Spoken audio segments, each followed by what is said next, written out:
मध्य प्रदेश में एक बार फिर देर रात बड़ा प्रशासनिक फेरबदल कर दिया गया। एक बार फिर 14 अधिकारियों के तबादले कर दिए गए।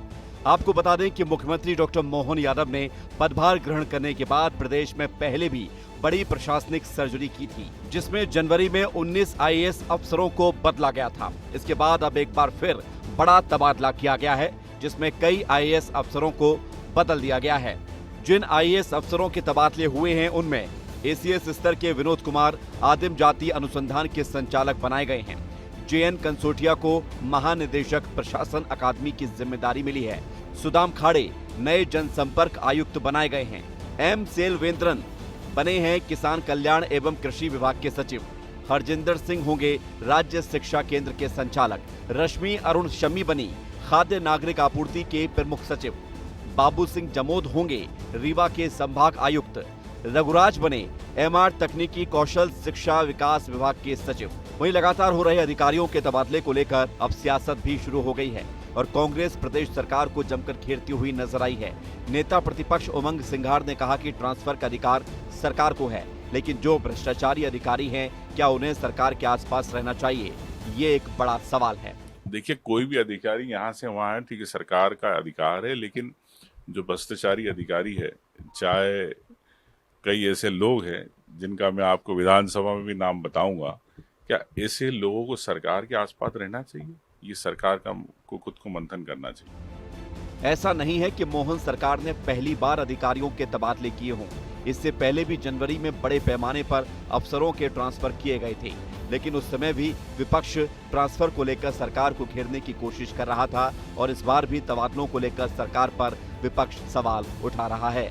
ब्यूरो रिपोर्ट, विस्तार न्यूज। और ज्यादा जानकारी के लिए ज्यादा विवेक पांडे हमारे संवाददाता लगातार बने हुए हैं। विवेक, देखिए, बजट सत्र आने वाला, मानसून सत्र आने वाला है जिसमें बजट भी पेश किया जाएगा। चुनावों के रिजल्ट भी हाल ही में घोषित हुए हैं, लेकिन इसके बीच में एक बड़ी प्रशासनिक फेरबदल मध्य प्रदेश में देखने को मिला है। बिल्कुल ऋतु, कल मंत्रालय में बड़े स्तर पे प्रशासनिक सर्जरी की गई है। मंत्रालय में 2 एसीएस स्तर के अधिकारियों को मंत्रालय से बाहर पोस्ट किया गया है।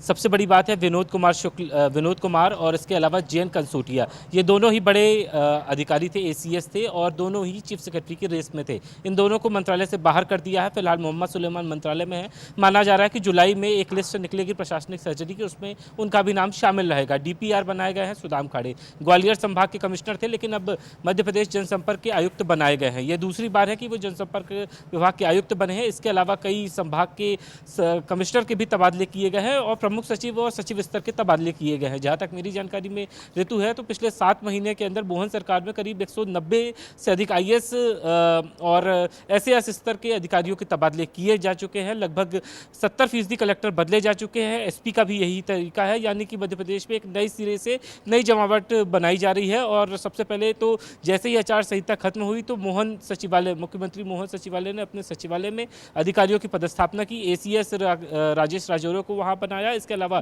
2 पीएस बनाए गए। पहली बार मुख्यमंत्री सचिवालय में 2 पीएस बनाए गए हैं और 1 एसीएस बनाया गया। अभी तक उत्तर प्रदेश और राजस्थान में ये एसीएस की व्यवस्था थी मुख्यमंत्री सचिवालय में, लेकिन पहली मर्तबा ऐसा मध्य प्रदेश में देखने के लिए मिला कि एसीएस मुख्यमंत्री सचिवालय में बैठ रहे हैं। इसके अलावा करीब 26 अधिकारियों के कामकाज का बंटवारा कर दिया गया है। जुलाई के मानसून सत्र के बाद ये आसार है कि मध्य प्रदेश में एक बार फिर बड़े स्तर पे प्रशासनिक सर्जरी हो सकती है और इसके साथ ही कर्मचारियों के तबादले पर भी सरकार बैन हटा सकती है। और भी कई कर्मचारियों के और भी कई अधिकारियों के तबादले हो सकते हैं। एक बार फिर से फेरबदल देखने को मिल सकता है विवेक, लेकिन ये भी बताएगा कि मुख्य सचिव को लेकर किस तरह की हलचल देखने को मिल रही है।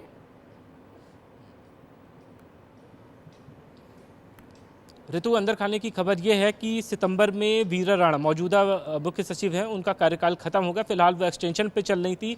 आचार संहिता लागू होने की वजह से मार्च में उनका एक्सटेंशन रिवोक कर दिया गया था, यानी बढ़ा दिया गया था। अब ऐसे में अगर सरकार चाहे तो उनको हटा भी सकती है। फिलहाल उनके पास माध्यमिक शिक्षा मंडल का प्रभार है, बतौर अध्यक्ष है वहाँ की और मध्य प्रदेश की चीफ सेक्रेटरी है। ऐसे में अगर मोहन सरकार उनको हटाना चाहती है तो कभी भी मंत्रालय से बाहर, यानी कि माध्यमिक शिक्षा मंडल की जिम्मेदारी दे सकती है। लेकिन फिलहाल ये संभावना है कि जुलाई या फिर अगस्त में नए मुख्य सचिव की नियुक्ति हो जाएगी। इसके पीछे की वजह है कि राजेश राजौरा को मुख्यमंत्री सचिवालय में बतौर एसीएस बनाया गया है, तो और प्रबल दावेदार राजेश राजौरा है। और 2004 में ये 2004 में उज्जैन में बतौर कलेक्टर थे और आज 2024 है वो मुख्यमंत्री सचिवालय में बतौर एसीएस है। तो 20 साल बाद एक बार फिर समीकरण बने हैं कि 14 अधिकारियों के तबादले हुए और फिर उसके बाद देखना होगा कि मानसून सत्र के बाद क्या कुछ फेरबदल मध्य प्रदेश में होता है। फिलहाल शुक्रिया आपका जानकारी के लिए।